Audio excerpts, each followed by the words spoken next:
खौफनाक हवेली का रहस्य। गांव के बाहर एक पुरानी हवेली थी, जिसे सब खौफनाक हवेली के नाम से जानते थे।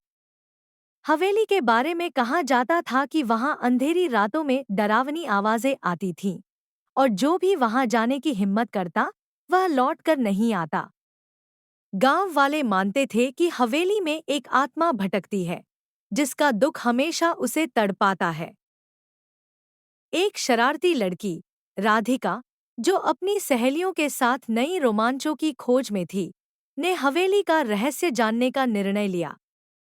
वे सब जानती थी कि हवेली के बारे में कई डरावनी कहानियां फैली हुई थी, लेकिन राधिका का मानना था कि यह सब केवल लोक कथाएं हैं। उसने अपनी दो करीबी सहेलियों, मीरा और सिया, को मनाया कि वे उसके साथ चलें।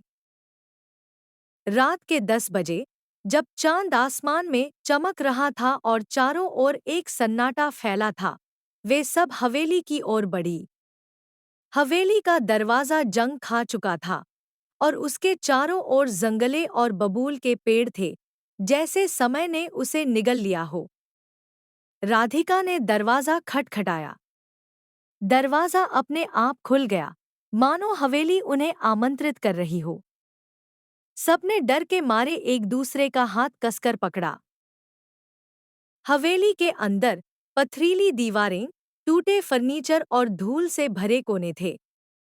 जैसे ही उन्होंने कदम रखा, अचानक दरवाजा बंद हो गया। सभी ने एक दूसरे की ओर भयभीत नजरें दौड़ाई। तभी कहीं से हल्की हल्की सिसकारी सुनाई दी। राधिका ने कहा, यह सिर्फ हमारी कल्पना है। चलो, हम आगे बढ़ते हैं। हवेली के अंदर कदम रखते ही एक पुरानी चित्रकला दीवार पर लटकी हुई दिखाई दी। उस चित्र में एक खूबसूरत महिला की छवि थी। उसकी आंखें जैसे जीवित थी। राधिका को अजीब सा एहसास हुआ, मानो वह महिला उसे देख रही हो। वह आगे बढ़ने लगी, लेकिन मीरा और सिया पीछे रह गई। हवेली की रहस्यमयी आत्मा की कहानी। राधिका ने उन्हें बुलाया, आओ, तुम दोनों भी आओ। अंधेरे में उन्हें एक पुरानी किताब मेज पर रखी नजर आई। राधिका ने उसे उठाया और पढ़ने लगी। किताब में लिखा था कि इस हवेली में एक महिला, सावित्री, बसी हुई थी। जैसे ही राधिका ने पढ़ा, कमरे में एक ठंडी हवा का झोंका आया और बत्तियां झिलमिलाने लगी। सभी दोस्त आतंकित हो गए। फिर अचानक सावित्री की आत्मा कमरे में प्रकट हुई। वह सफेद साड़ी में लिपटी हुई थी। उसकी आंखें गहरी और भेदती हुई थी, रूप में अद्भुत लेकिन विचलित करती थी। सावित्री ने कहा, मेरे दिल की पीड़ा मेरी आत्मा को यहीं बांध चुकी है। मेरा पति मुझे धोखा देकर चला गया और अब मैं अपनी उदासी के कारण भटक रही हूँ। राधिका ने साहस बटोरते हुए कहा, हम तुम्हारी मदद करेंगे। बताओ, तुम्हें क्या करना है? सावित्री ने कहा, मुझे अपने पति का नाम बताओ।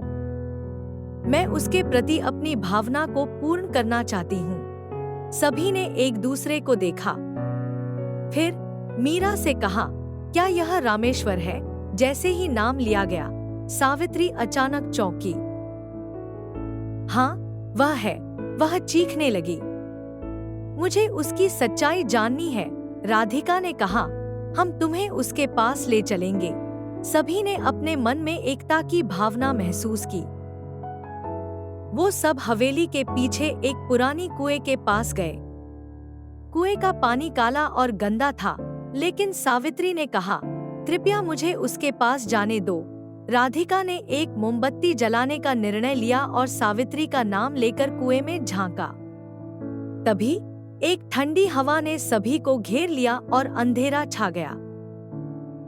एक भयानक सन्नाटा छाया और राधिका ने फिर से चिल्लाते हुए कहा, अगर तुम यहाँ हो तो हमें दिखाओ। आत्मा की मुक्ति और प्रेम की विजय। अचानक वातावरण में एक घने बादल की तरह परिवर्तन आया। और सावित्री की आत्मा ने कुएं के भीतर झलक देना शुरू किया। उसके चेहरे पर एक गहरी उदासी थी। तभी राधिका ने कहा, हम तुम्हें अपनी पूरी शक्ति देंगे। अपने पति को बुलाओ। जैसे ही उसने यह कहा, कुएं के पानी में एक हल्की रोशनी दिखाई दी। सावित्री ने अपनी आत्मा के साथ मिलकर कुएं में छलांग लगाई।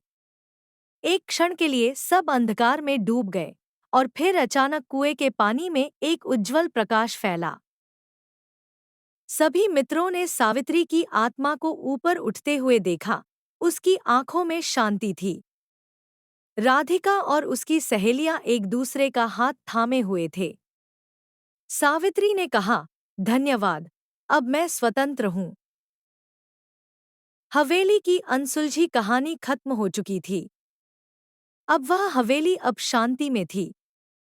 राधिका और उसकी सहेलियां लौटते समय हवेली की ओर एक नज़र डालें तो पाया कि वह अब एक सामान्य पुरानी इमारत के अलावा कुछ नहीं रह गई थी।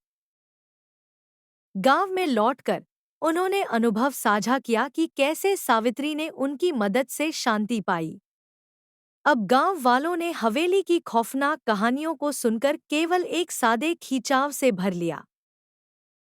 उनकी साहसिकता ने केवल सावित्री को नहीं, बल्कि खुद उन्हें भी एक नई दृष्टि दी।